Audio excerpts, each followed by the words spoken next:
Amado ministerio de la Iglesia de Dios, queridos adalides, paz a vosotros. Nuevamente, mis amados hermanos, es un privilegio el poder dirigirnos a ustedes con el propósito de estudiar juntos la bendita palabra de Dios y en esta ocasión muy especial también en que vamos a considerar el estudio de este sábado de la sociedad varonil y que está titulado Desposados, el compromiso del matrimonio. Bien, mis amados hermanos, pues ese es el título de la lección que vamos a considerar en esta oportunidad y voy a invitarlos a que a compartir esta pantalla, perdón, voy a compartir esta pantalla con ustedes para que luego nos quedemos estudiando esta hermosa lección. Mis amados hermanos, desposados. Esta palabra desposados es conocida, es muy conocida. Recibe también otros nombres, como por ejemplo esponsales. La palabra esponsales también es una palabra que hace referencia al compromiso matrimonial, es decir, a esa etapa previa a que se efectúe el matrimonio, ya sea civil o religioso. A ese periodo de tiempo es el que se le conoce como la etapa de el desposorio o los esponsales. Así que mis amados hermanos, como ya ustedes conocen, tenemos una lectura bíblica para este estudio también, que se encuentra en el libro del Génesis, en el capítulo 29, del verso 15 al 22. Obviamente iniciamos con el objetivo que queremos alcanzar en esta lección y nuestro objetivo dice de la siguiente manera. Conoceremos las raíces históricas de esta costumbre y explicaremos por qué lo hacemos en la iglesia, además de resaltar las acciones que nos corresponden como padres de los futuros esposos. Bien, ese es el objetivo, conocer un poquito de cómo surge esta costumbre que viene de los tiempos bíblicos y cómo se ha mantenido a lo largo del tiempo, tal vez no con todos sus detalles y sus características, pero que ha viajado de alguna u otra manera a todo el mundo en su totalidad o en parte también, ¿verdad? Así que el objetivo será conocer las raíces históricas de esta costumbre y por qué lo hacemos en la Iglesia de Dios y Cali. A continuación les comparto pues la lectura bíblica para este estudio y que tiene que ver con el relato de Jacob en la casa de Labán cuando toma a sus esposas también, en este caso sus esposas. Y van a ver ustedes que en la lectura bíblica se da un convenio diferente, porque lógicamente las costumbres, hermanos, llegan a tener un cambio de acuerdo a su área geográfica en que se efectúan, ¿verdad? Es bastante natural que la sociedad tiene esa tendencia a crear costumbres o protocolos. Bueno, la definición de costumbre también es lo que moralmente es aceptado o lo que socialmente es aceptado en el modo o forma de realizar un acto o cualquier otra acción. En este caso, el acto del matrimonio ha tenido sus características y costumbres y casi todos los pueblos de la tierra han tenido algunas diferencias, pero hay partes también de coincidencia. En el caso de nuestra lectura bíblica, vamos a recordar nosotros que al menos cuando Labán le hace un engaño, vamos a decirlo así, porque literalmente es un engaño el que Labán le hace a Jacob, eh, él se escuda en la costumbre. Y pues sabemos todos nosotros que el amor a primera vista de Jacob fue Raquel.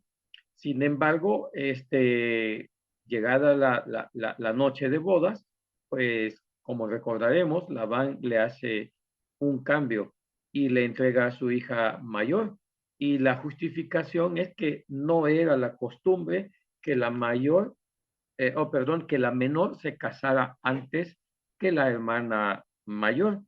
Y bueno, es difícil entender si realmente era la costumbre de la zona o si simplemente fue una excusa del personaje bíblico, ¿verdad? Y que es dudoso porque a lo largo de toda la historia de Jacob y Labán, vamos a ver que Labán tenía algunas particularidades en su carácter que no nos permiten decir si era realmente así la costumbre o si simplemente vio una ocasión para tener un excelente trabajador. Así de que, bueno, voy a quedarme hasta ahí con ese comentario para no extendernos demasiado en ese punto.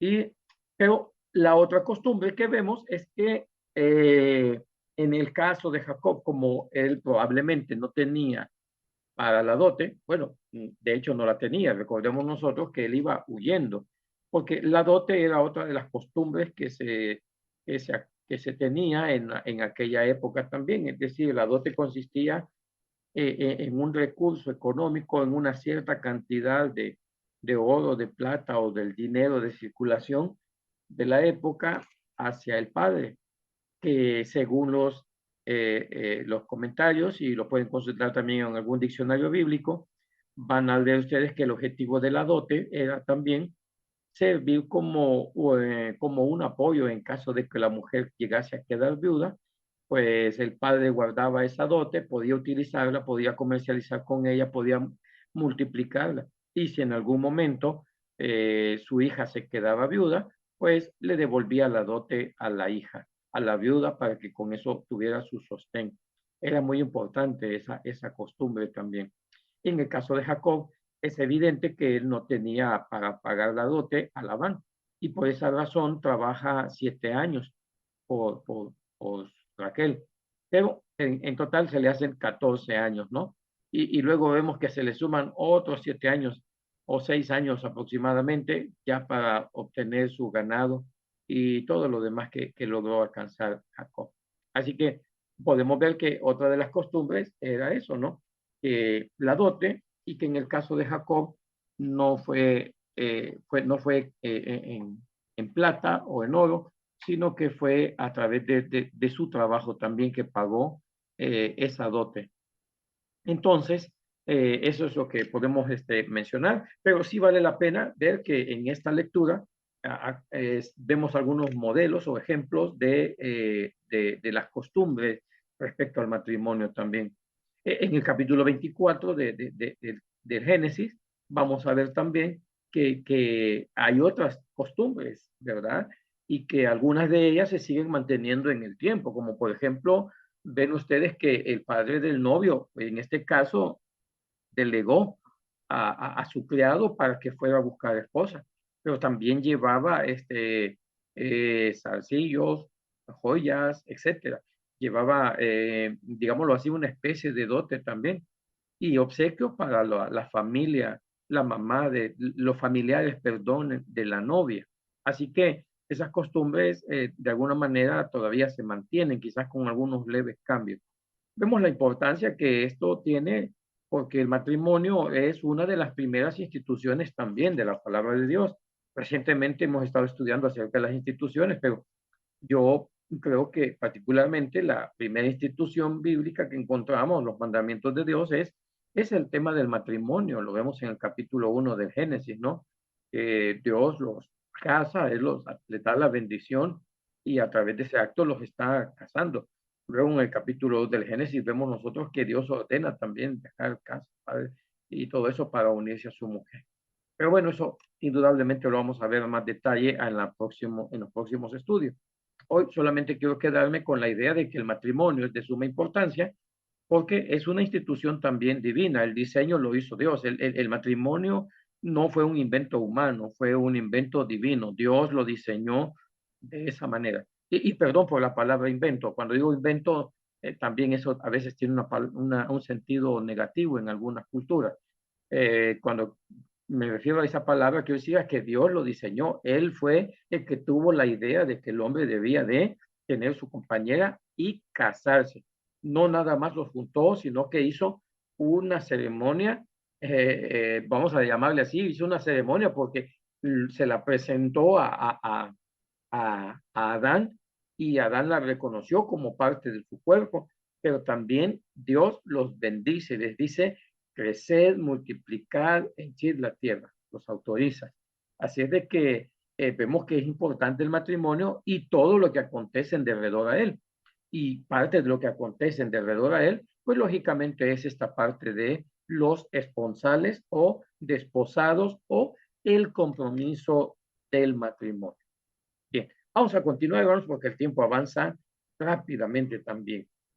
Hacemos una pequeña corrección en el versículo para reflexionar. La cita bíblica es Cantares 8:6 y pues en sus escuelas aparece como 6:8. Solamente intercambiemos allí el número, mis amados hermanos.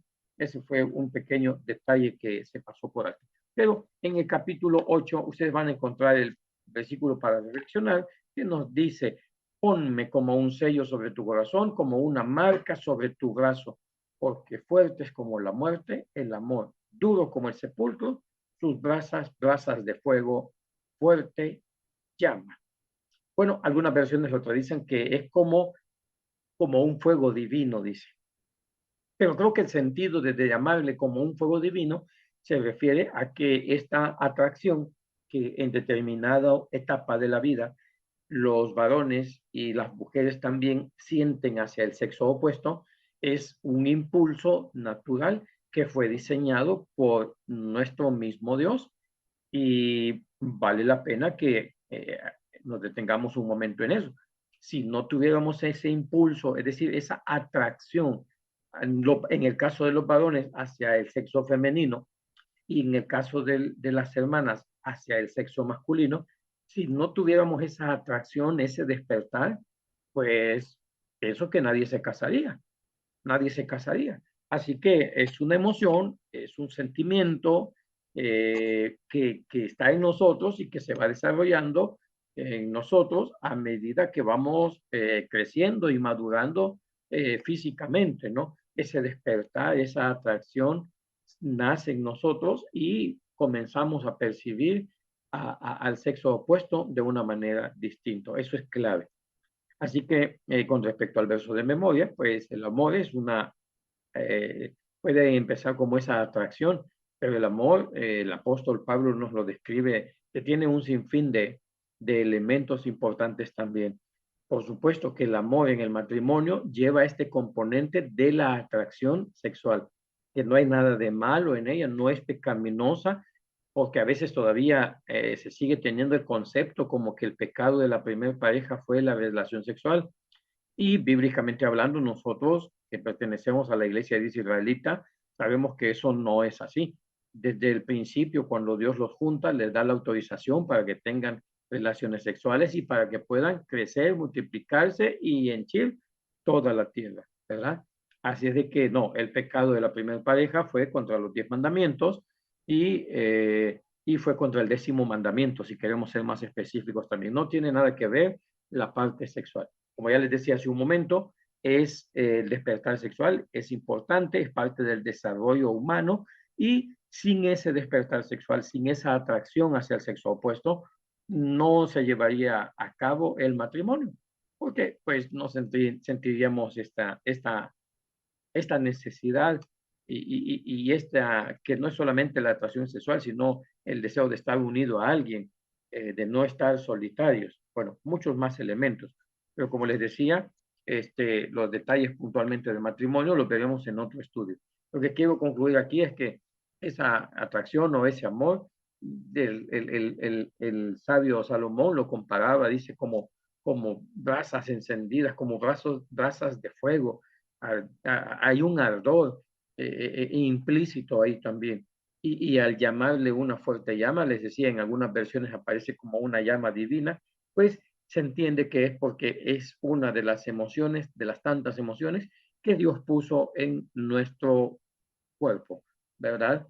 Y que no hay nada de malo siempre y cuando esa atracción la usemos dentro del vínculo matrimonial. Y eso es lo que debemos de insistir en nuestros hijos, que podemos tener ese deseo, esa necesidad de tener compañía, pero que debe de realizarse en el vínculo matrimonial. Bien, vamos a introducirnos al material explicativo y quiero darle lectura a este agregado que hemos puesto por acá. Y mis amados hermanos, dice así, en nuestra escuela sabática dice, dentro de las Sagradas Escrituras se deja ver un compromiso previo al matrimonio y este es estar desposados. Viene de la raíz hebrea aras, que significa comprometerse para matrimonio, ¿verdad? Y efectivamente, ¿no? La expresión como tal, como desposado, aparece en diferentes partes de las Sagradas Escrituras. Bueno, vemos en el caso del Génesis, en el capítulo 19, cuando vemos a los yernos de Lot, le llama yernos, pero el texto nos aclara de que no las habían tomado como esposas aún, sino que las iban a tomar, iba a realizarse posteriormente el contrato matrimonial. Eso nos hace entender que la etapa en la que vivían era los esponsales o estaban desposados. Así que quizás es la primera oportunidad en la Biblia donde encontramos esta expresión o que podemos deducirla. Pero hay otros pasajes, muchos como también el libro de Deuteronomio en el capítulo 20 y verso 7, que encontramos una ley de Dios que incluso evita que los que están desposados puedan ir a la guerra, ¿verdad? Porque están en esa etapa de conocimiento para tomar esposas o están recién casados. Entonces, estos no podían ir a la guerra, es un mandamiento de nuestro Dios, ¿verdad? Entonces, vemos que la palabra es muy antigua, el uso es antiguo, porque la costumbre, pues obviamente es de la época patriarcal también. Y la prueba de esto, hermanos, es que desde el Génesis la encontramos y hasta en San Mateo, en el capítulo 1, en el verso 18, ustedes recordarán que cuando Mateo comienza a relatar acerca de María, dice que ella era una joven virgen que estaba desposada con José. Entonces, este desposorio existió durante muchísimo tiempo y era esa etapa en la que había ya un compromiso de matrimonio firme. Tan delicado era, mis amados hermanos, que había una condición, si en ese lapso de tiempo la señorita llegaba a tener relaciones con otra persona, era muerta y se le consideraba adúltera también, ¿verdad? Se le consideraba un adulterio. Entonces, la mataban, la apedreaban. Si era violada, bueno, ese caso cambiaba, pero obligaban, si había sido en la ciudad, también de igual manera mataban a ambos. Pero si la violación había sido en el campo, pues entonces perdonaban a la mujer y obligaban al que la había violado a casarse con ella también. Entonces, lo que quiero mostrar, perdón, es que esa etapa de los esponsales era tan importante que ya se consideraba como parte del vínculo, era un contrato, era un convenio y se daba en firme. Y si se quebrantaba, obviamente habían procedimientos, pero también habían consecuencias si se quebrantaba ese vínculo de desposorio. Vemos, por ejemplo, en el caso de que en el caso de María, que estuvo a punto de morir porque pues ella salió embarazada y el matrimonio pues al parecer no se había consumado, eh, no se había consumado y entonces eso era un problema para María. Eso nos habla de cómo era esta costumbre y lo fuerte que era. Pero en el caso de Lot, también se nota que ya el texto sagrado le llama los yernos. Se entiende que ya están ahí, desde el momento que están en los esponsales, es porque habrá boda y la relación de parentesco ya queda establecida. Entonces vean que en el pasaje bíblico, cuando lo leen, dice, le preguntaron, ¿tienes los ángeles, tienes a otros parientes aquí? Y él habló de sus yernos, aunque no habían consumado el acto matrimonial. Sin embargo, así les llama. Y dice,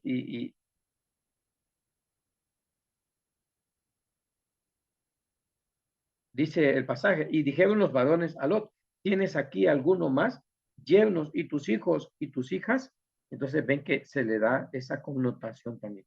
En esta diapositiva les he querido presentar también, tenemos una escuela femenil del año 2000 aproximadamente. Les debo la fecha porque la escuela no la tiene y creo que olvidé aquí hace un momento de traerla para presentárselas en el video. Creo que la dejé en la mesa, hermanos.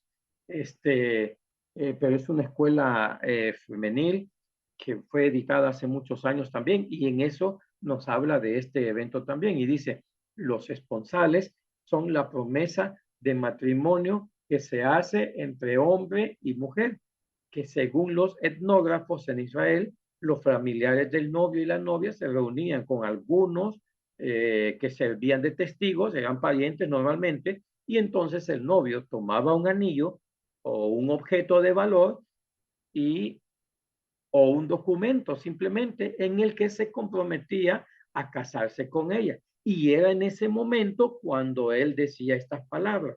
Decía, veis, por este anillo, tú estás reservada para mí de acuerdo con la ley de Moisés y de Israel. Entonces, mis amados hermanos, vemos que quiero mostrarles, ya me hicieron el favor acá, esta es la escuela, por si alguno la tendrá también entre sus archivos. Esta es la escuela, yo le puse año 2000, hermanos, pero es una escuela ya creo que de esa época, entre el 2000 y el 2008 más o menos, es una escuela que nos va a hablar de esto también, es de la sociedad femenil, y en la portada aparece un diseño de una ketubá. Una ketubá es un documento que los judíos utilizan y está firmado y ahí se pone el contrato matrimonial también. Entonces, vean ustedes que la costumbre de los esponsales se desarrollaba de esa manera también, ¿verdad? Y en el libro de Jeremías encontramos un pasaje importante que dice, olvídase la novia de su atavío o la desposada de sus sartales. Bueno, esta es una semejanza que está poniendo el escritor bíblico, pero que está haciendo referencia en que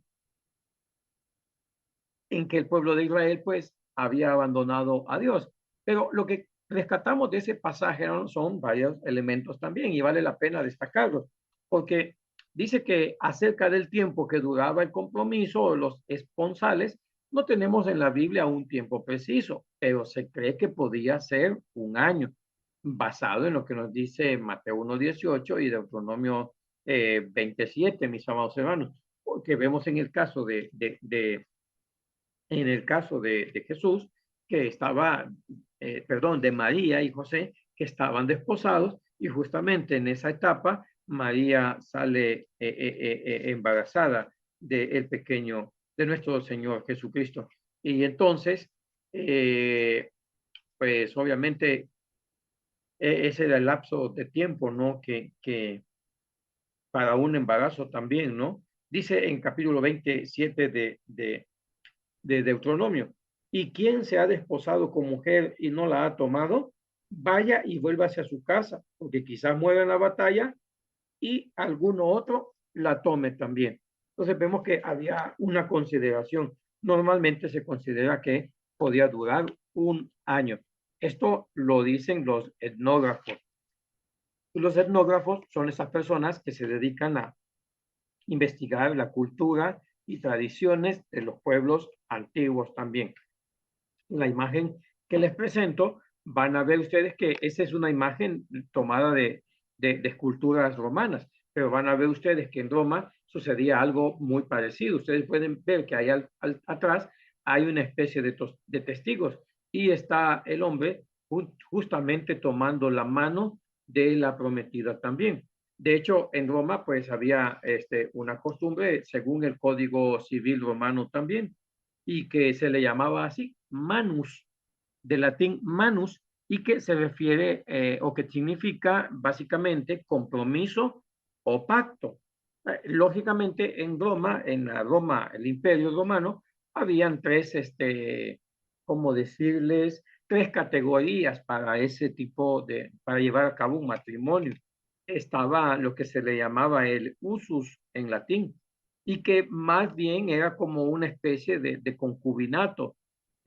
Simplemente constaba en que la mujer llegaba a formar parte de la familia, ahí comía, ahí dormía, ahí vivía, y con el tiempo se sobreentendía que estaba casada con el dueño de la casa también. Sin embargo, eso presentaba algunos problemas legales a la hora de la cuestión de la herencia y la parte económica también. Eso es la diferencia. Estaba la parte de la coemptio, se le llamaba coemptio, y que se traduce como una benditia imaginaria, o decir, una venta imaginaria, porque no era literalmente que el hombre compraba a la mujer, sino que la tradición en el Imperio Romano era que ponían una balanza y el hombre ponía unas piezas de cobre en la balanza para dar el entendido de que él estaba tomando a la mujer que estaba en el otro extremo también. Entonces era una especie, una venta simbólica, pero que eso sellaba el compromiso matrimonial también. Entonces vemos que quizá de ahí es donde se deriva también el término de pedir la mano, es decir, era de esta expresión romana de manus, que significaba el compromiso matrimonial. La otra figura que el Imperio Romano usaba era la confabreatio, y que era básicamente como el matrimonio religioso, pero que este se desarrollaba en sus templos y que era exclusivo para los nobles, ¿verdad? Para los patricios que tenían una escala social jerárquica mucho mayor, estaba reservada para ellos también. Bueno, con eso simplemente quiero ponerles algunos ejemplos que estas costumbres están en casi todas las culturas también. Pero volviendo a nuestro estudio de la palabra de Dios, que es lo interesante, debemos de anotar en el párrafo segundo, nos describe, mis amados hermanos, que el matrimonio no solamente implica la unión de dos personas, sino que involucra a la familia completa. Por eso es que es muy válido que se practique, que los familiares se involucren también. La Iglesia de Dios Israelita ha tenido ese hábito también, o esa costumbre, ¿verdad? Que se ha adoptado. Los novios tienen la responsabilidad de pedir la mano a los padres de la novia, y se forma un vínculo, y pues en ese es el momento oportuno cuando el padre de la novia tendrá que poner las reglas claras también, ¿no? Perdónenme, quizá no hice bien mi tarea, pero el asunto es de que tenemos un acuerdo conciliar justamente que aclara esa parte, y el acuerdo conciliar nos aclara que las condiciones las habrá de poner el padre de la novia, ¿verdad? No las pone el ministerio, no las pone la iglesia, sino que es el padre de la novia la que está en todo el derecho de ponerle condiciones o lo que estime adecuado o conveniente al novio o a los padres del novio también. Lo importante es que el compromiso debe de ser firme, sincero, y debe de haber una seriedad para que se lleve a cabo. Y eso es lo que debemos también enseñarle a nuestros jóvenes a la hora que toman el tema del noviazgo, porque lamentablemente, hay que decirlo, en ocasiones el asunto del noviazgo se le ha dado poca relevancia y se toma como muy a la ligera. Y dado que el matrimonio es una de las primeras instituciones divinas y la relevancia que eso tiene para nuestro Dios, porque debe de haber una santidad y debe de haber una entrega mutua, y no solamente eso, sino que debe de hacerse con todos los parámetros que dice la palabra de Dios dentro del mismo pueblo, dentro de la misma iglesia. Debe de dársele un poco más de relevancia a este tema. Pero creo que los llamados para eso, pues justamente somos los padres, los adalides. Tendremos esa misión de hacerle recapacitar a los padres también que cuando entregan a su hija, pues entregan un tesoro muy grande también que han forjado de acuerdo al conocimiento de la palabra de nuestro Dios, y en consecuencia, pues hay que darle ese valor que nuestras hijas tienen también.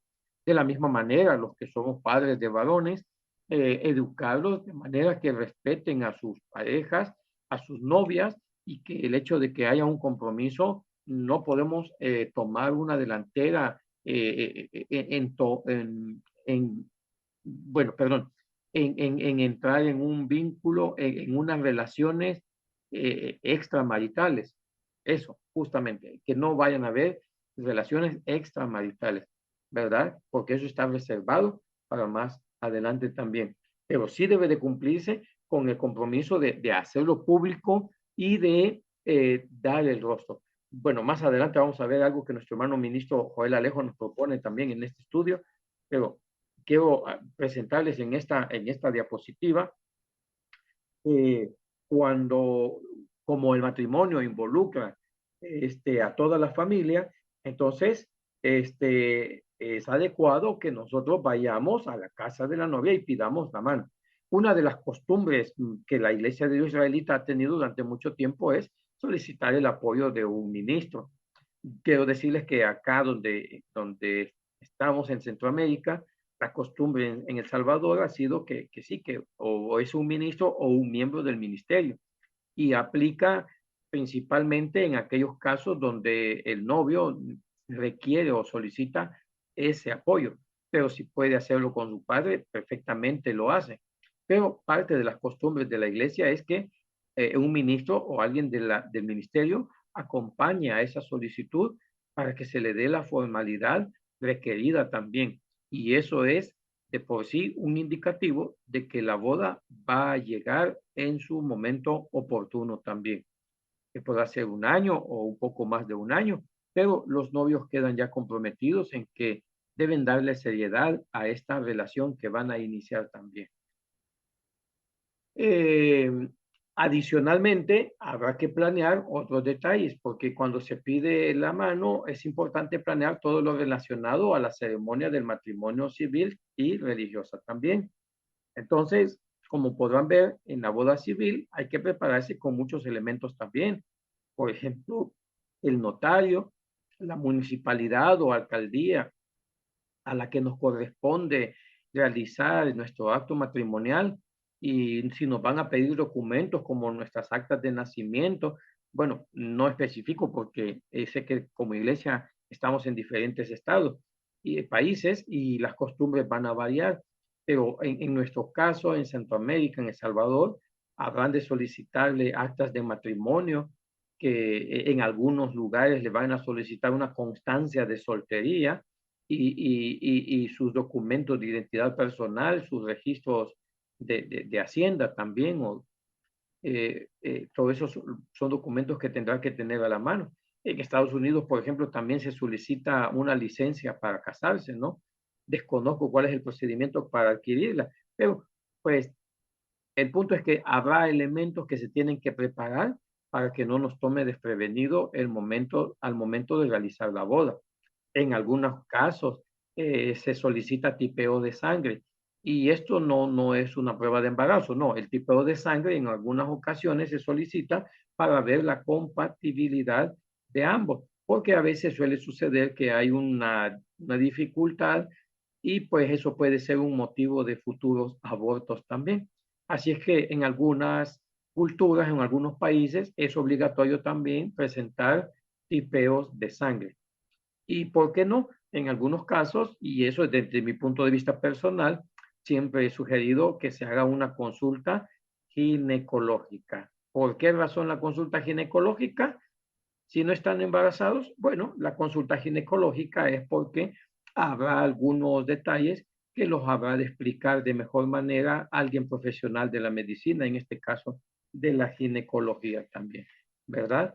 Así es de que no se olviden que después de llevado el matrimonio, habrá una consumación de ese matrimonio y habrá muchas cosas que tanto el novio como la novia tendrán que aprender a lidiar con ellas también, y una consulta médica les podrá ayudar a darles respuestas en ese aspecto también.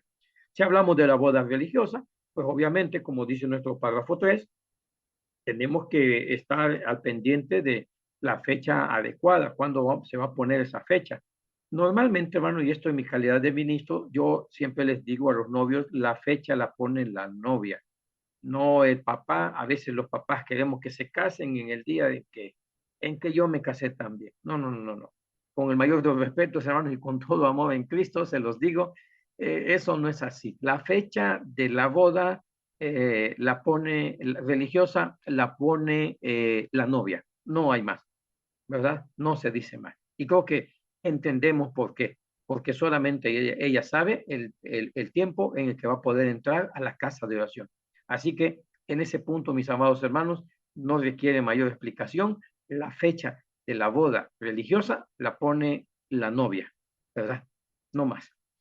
El resto, pues tendremos que adaptarnos a la fecha de ella, hermanos, ¿verdad?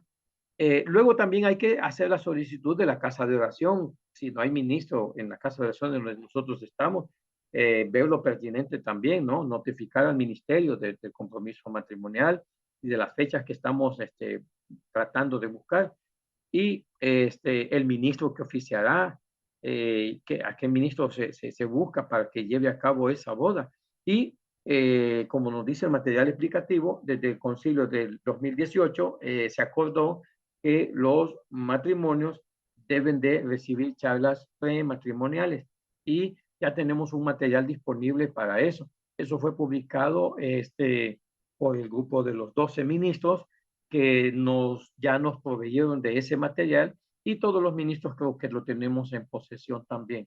Habla sobre 6 categorías de charlas que debemos impartir a los futuros esposos y que es un requisito para llevar a cabo la boda. Si los novios no pasan esta actividad, pues, pues no es posible. Es un prerequisito para llevar a cabo el matrimonio religioso. Por lo que también habrá que, con anticipación, avisarle al ministro, porque son 6 charlas o 6 temáticas, mejor dicho, no sé en cuántas charlas habrá desarrollarle al ministro, no sé si será de 1 hora o de 2 horas, no sé si será de un domingo, 2 domingos, 3 domingos, no lo sé. Por eso es importante que cuando escojamos al ministro, hablemos con él inmediatamente y él nos dirá lo pertinente para recibir esas charlas matrimoniales y acomodar ese tiempo también, ¿verdad? Porque como ya les dije, es ahora un requisito y es el acuerdo número 4 de la reunión, perdón, de eh, los 12 ministros también. Y es un acuerdo conciliar también, así es de que ese material ya está a disposición, lo podemos solicitar también al Departamento de Literatura. Hay muchos otros temas también ahí. Bien, decías Cantar de los Cantares, dejamos el texto ahí porque aplica también para este caso. Yo soy de mi amado y mi amado es mío. Él apacienta entre los lirios también. En la parte de los recursos para profundizar, mis amados hermanos, nuestro hermano ministro Joel Alejo nos hace la recomendación de este libro, que es muy importante también. Hermanos, cuando yo creo que ya lo saben, pero quiero recordarles que si ustedes tienen su teléfono y tienen la opción para leer códigos QR, pues nada más, hermano, escanean el código que aparece en su escuela sabática, lo escanean y pues ya pueden ustedes acceder al libro que nuestro hermano nos está proponiendo también y lo leen con toda facilidad. El libro, hermano, también, para los que estamos a veces muy ocupados o trabajando en actividades manuales y se nos hace más fácil escuchar, pues también, hermanos, ahí les dejo un link o lo pueden buscar en YouTube, en los audiolibros, ponen el título del libro y ahí van a encontrar un audiolibro. Con el debido respeto, les aclaro que se requiere también una mente bastante madura, ya que el autor, pues obviamente no es cristiano, es un autor de la sociedad y lógicamente por momentos utiliza un vocabulario que no es de nuestra costumbre. Así que hermanos, no se vayan a sentir, no se vayan a poner mal, simplemente es la literatura, hermanos, y tomemos lo bueno, desechemos lo que no nos conviene, ¿verdad? Pero sí vale la pena, hermanos, que en el recurso para profundizar hagamos uso de este material también.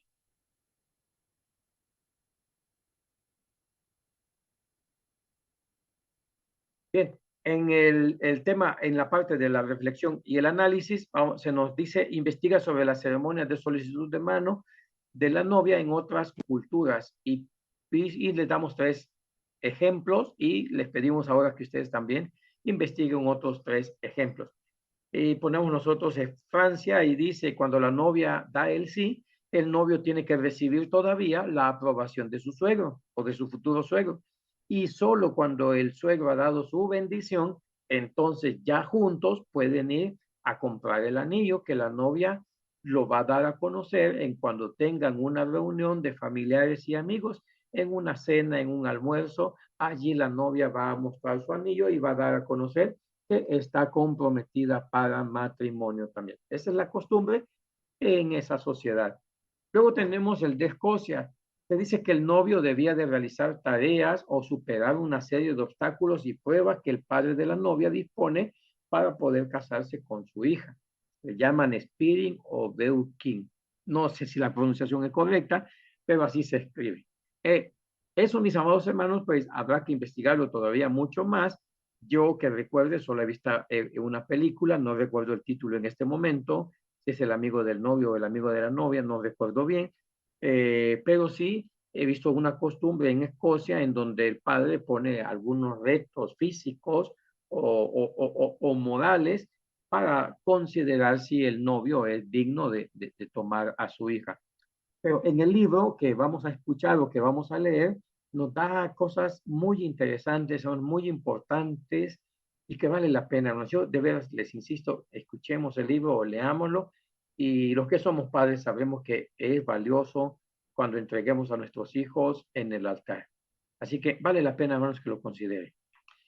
En los Emiratos Árabes Unidos, la costumbre es que los padres van y solicitan la mano de la novia y en ese mismo día acuerdan cómo van a hacer la división de los gastos posteriores. Es decir, la cena, el almuerzo, todo lo que tiene que ver con la actividad matrimonial, se ponen de acuerdo y dividen los porcentajes que cada quien va a colocar. Y posteriormente a eso, ya la madre de la novia es la que se encarga de elegir el anillo de compromiso y que en esa cultura suele llegar a ser un anillo que lleva una montura de un rubí. Esa es la costumbre, ¿verdad? O puede usarse un anillo de algún familiar, un anillo que ha estado en la familia, ¿verdad? Que perteneció a alguien más de la familia. Esa es la costumbre en esos países también. Así que ahora nos queda de tarea a nosotros hacer una reflexión y buscar también en esta tarea otras 3 culturas también. Si pueden encontrar muchas en los diferentes sitios también.